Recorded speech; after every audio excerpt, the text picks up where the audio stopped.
গরিমার মুখে ঝামা ঘষে বিজ্ঞাপনের সেরা হলো রোশনাই। সম্পূর্ণ জানতে দেখতে থাকো। বাড়িতে তো সূর্য জুয়েলার্স থেকে চলে এসেছে দুজন লোক। এরপর তারা কথা বলতে থাকে। আর জাহ্নবীকে বাদশাহ বলে, মেম সাহেব একবার রোশনাইকে ডেকে দাও তো। তখনই রোশনাইকে ডাকতে চলে যায় রান্নাঘরে আর বলে, বাদশাহ তোমাকে ডাকছে। রোশনাই বলে, আমাকে ডাকছে? আর বলে, হ্যাঁ তোমাকে ডাকছে। এর মধ্যেই চলে এসেছে আর বলে, কি হয়েছে স্যারজি? আরণ্যক বলে, শোনো রোশনাই, এনারা হলেন সূর্য জুয়েলার্সের লোকজন। ওনারা ওখান থেকেই এসেছে। আর সবথেকে বড় কথা, তুমি তো আমাদের অনুষ্ঠানটায় মানে কোম্পানির অনুষ্ঠানটাতে নাচ করেছিলে, সেখান থেকেই ওনারা তোমাকে পছন্দ করেছে। ওনাদের কিছু জিনিস তোমাকে বিজ্ঞাপন করে দিতে হবে, মানে ওনাদের জুয়েলারিটাকে প্রমোট করতে হবে। আরও অনেক কিছুই আছে, সেটা তোমাকে শিখিয়ে দেওয়া হবে। আশা করি বুঝতে পেরে গেছো। এর জন্য ওনারা তোমাকে মোটা টাকার মানে অ্যামাউন্টও দেবে। তুমি এসব নিয়ে ভেবো না। তখন রোশনাই বলে, কিন্তু আমি তো এসব কিছু করব না। আর এটা শোনার পরেই ভদ্রলোকরা বলে, এরকম বলছেন কেন ম্যাডাম? আমাদের ব্র্যান্ড কিন্তু অনেক বড়। আপনি আমাদের ব্র্যান্ডকে একবার প্রমোট করে দিন, দেখবেন আপনার কাছে অনেক ছোটোখাটো ব্র্যান্ডও চলে এসেছে আর আপনি ভালো টাকা পাবেন। একবার অন্তত ভরসা করে দেখুন। রোশনাই বলে, না দাদা, আমার পক্ষে এসব করা সম্ভব নয়। রোশনাইয়ের কথা শুনে আরণ্যক বলে, শোনো রোশনাই, তোমাকে একটা কথা বলি, কান খুলে শুনে রাখো। এই যে তুমি দেখতে পাচ্ছ তো যে আমরা এখানে আলোচনা করছি, আমরা এত দূর এগিয়েছি কেন জানো? কারণ আমি যখন তোমাকে দিয়ে সই করিয়েছিলাম, মনে আছে আমাদের অনুষ্ঠানে? তখন কিন্তু ওখানে লেখা ছিল, আমাদের কোম্পানির থ্রুতে কেউ যদি আসে তাহলে তাকে যেতে হবে প্রোগ্রাম করতে। তুমি কিন্তু যাবে, তুমি বাধ্য যেতে। রোশনাই বলে, স্যারজি আমাকে কেন এসবের মধ্যে টানছেন? আরণ্যক বলে, কারণ আছে বলেই টানছি। যেটা বলছি সেটা শোনো, এরকমভাবে অযথা প্রশ্ন করো না। তোমাকে আমি সবটা বলে দিলাম, এবার তোমাকে সই করতে হবে। তখনই কথাটা শোনার পর জাহ্নবী বলে, দেখেছো দেখেছো মেজমা, আমাদের বাদশাহ কিভাবে রোশনাইকে সুযোগ করে দিচ্ছে।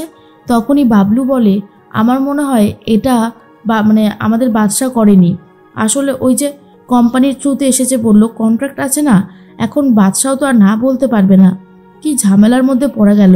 তনুশ্রী বলে, এই মেয়েটাকে কি এভাবে সহ্য করা যায়? ও বাড়ির কাজের মেয়ে হয়ে রয়েছে, ও সেভাবে থাকলেই তো পারে। জাহ্নবী বলে, মেজকাকুমণি তুমি কি এটাকে অ্যালাউ করবে? বাবলু বলে, অসম্ভব, আমার বাড়িতে এসব হবে না। আগে দেখি এনারা কথা বলে বাইরে যাক, তারপর আমি নিজে বাদশার সাথে এই ব্যাপারে কথা বলবো। রোশনাইকে আরণ্যক বলে, তুমি তো নাচতে জানো, আর তোমার অসুবিধার কি আছে? ওনারা তো বলছে ওনারা সব কিছু শিখিয়ে পড়িয়ে নেবে, তাহলে তো এত অসুবিধার থাকা কথা না। নাও সইটা করে দাও। এরপর রোশনাই সইটা করে দেয়। আরণ্যক বলে, ব্যাস তাহলে হয়ে গেল। এরপর রোশনাইকে অ্যামাউন্টও দেয়। রোশনাই তো প্রথমে এত টাকা দেখলো আর বলে, এতগুলো টাকা? তখনই আরণ্যক বলে, এ তো সবে শুরু, তুমি যদি ভালো ভালো করতে পারো কাজ তাহলে আরও অনেক টাকা পাবে। এরপরেই সূর্য জুয়েলার্স থেকে যারা এসেছে তারা তখন বলে, স্যার আমি তাহলে আসি, আর বলছি ম্যাডামের জন্য গাড়ি পাঠিয়ে দেবো, সময়টাও বলে দেবো, ম্যাডামকে প্লিজ ওই সময়ের মধ্যে পাঠিয়ে দেবেন। আরণ্যক তখন বলে, আচ্ছা। এরপর ওনারা চলে যেতেই বাবলু এই বিষয়টাকে নিয়ে অশান্তি করতে শুরু করে আর বলে, বাদশাহ তুমি যে এত বড় একটা কাজ করেছো, আমার কাছ থেকে পারমিশন নিয়েছো, আমার বাড়িতে থাকলে এই সমস্ত কিছু হবে না। বাদশাহ বলে, আচ্ছা তোমরা কি চাও না একটা মেয়ে তার স্বপ্ন পূরণ করুক? এরকম করছো কেন? আর হ্যাঁ, এটাই ওর প্রথম, এটাই ওর শেষ। রোশনাই বলে, আমি তো এটাও করতে চাইনি, আপনি আমাকে জোর করলেন কেন? আমি তো সেটাই বুঝতে পারছি না। আরণ্যক বলে, এই শোনো, তোমার কাছ থেকে না এত কৈফিয়ত শুনতে চাই না। তোমাকে যেটুকু বলা হয়েছে তুমি সেটুকুই করবে। তুমি কিন্তু রেডি হয়ে থাকবে, ওনারা যখন তখন চলে আসতে পারে, তবুও ফোন করে আসবেই বলেছে। জাহ্নবী বলে, বাহ, এখন থেকে তো তাহলে নায়িকা হয়ে যাবে না, শুটিংয়ে যাবে বলে কথা। রোশনাই বলে, আপনারা আমার সাথে এইভাবে কথা বলছেন কেন? আমি তো যেতে চাইনি, আমাকে তো স্যারজি জোর করে পাঠাচ্ছে, সেক্ষেত্রে আমি কি করতে পারি? রোশনাইয়ের কথা শুনে তনুশ্রী বলে, হ্যাঁ তুমি তো এখন অনেক ঘ্যাম নিয়ে চলবে। এরপরেই বড়মা বলে, রোশনাই আমি খুব খুশি হয়েছি তুমি যে এরকম বড় একটা জায়গায় সুযোগ পেয়েছো। রোশনাই বলে, বড়মা তোমাদের আশীর্বাদের জন্যই হয়তো সম্ভব হয়েছে, তাই আমিও খুব খুশি জানো। কিন্তু এটা ঠিকই যে আমার কপালে আর কিছু ভালো হতে পারে বলে আমার মনে হয় না। বড়মা বলে, শোনো, এসব কথা একদম ভাববে না। এটা ভাবো যে তোমার জীবনে কত বড় একটা সুযোগ এসেছে। সবাই তো এই সুযোগ পায় না বলো, তুমি পেয়েছো, এটাতে তো তোমার গর্ব হওয়া উচিত। তখন রোশনাই বলে, বড় মা তুমি তো দেখতেই পাচ্ছ যে সুযোগ আসতেই কেমন ঝামেলা শুরু হয়ে গেছে, সেজন্যই বলছিলাম আর কি। বাদশাহ বলে, এসব নিয়ে তোমাকে ভাবতে হবে না, তুমি সময় মতন তৈরি হয়ে যাবে। পরের দিন সকাল হতেই ওনারা গাড়ি পাঠিয়ে দিয়েছেন। আর একজন এসে বলে, আচ্ছা বলছি এটা কি রোশনাই ম্যাডামের বাড়ি? উনি কি আছেন? জাহ্নবী বলে, হ্যাঁ আছেন। ও আপনি কি ওকে নিয়ে যেতে এসেছেন? তখনই সে বলে, হ্যাঁ নিয়ে যেতে এসেছি তো। জাহ্নবী বলে, আচ্ছা আপনি বসুন, আমি ওকে গিয়ে খবরটা দিচ্ছি। এরপর বলে, রোশনাই যাও, তোমার শ্যুটের সময় হয়ে গেছে, ওনারা বিশাল বড় একটা গাড়ি পাঠিয়েছেন, তুমি যাবে। রোশনাই বলে, আচ্ছা তোমরা আমার সাথে এইভাবে কথা বলছো কেন? আমি কি অন্যায় করেছি যে তোমরা এরকমভাবে পিঞ্চ মেরে কথা বলছো? এটা বলো না, এটা আমার ভালো লাগছে না। তনুশ্রী তখন বলে, দিদিভাই এই বেলা আর তোমার অসুবিধা হচ্ছে না বলো? কারণ তুমি তো সবসময় বলতে থাকো আমি কাজ করি না, জাহ্নবী কাজ করে না, এবার যে রোশনাই কাজ করছে না। বড় মা বলে, ও তো রোজ রোজ কাজ করবে না তেমনটা না, ও তো আজকের জন্য যাচ্ছে। আর এটাও ঠিক, ও তো একটা বড় সুযোগ পেয়েছে। কেউ যদি জীবনেও কিছু করার সুযোগ পায় তাহলে সে কেন করবে না? ও যাক না। আজকে যদি জাহ্নবীও কোনো জায়গায় যেত, আমি কি বারণ করতাম? জাহ্নবী তো বাড়িতেই থাকে, কিছু কাজে সাহায্য করলে অসুবিধাটা কোথায় হয়? জাহ্নবী তখন বলে, মা শোনো, তুমি আর এসব নিয়ে কথা বলো না।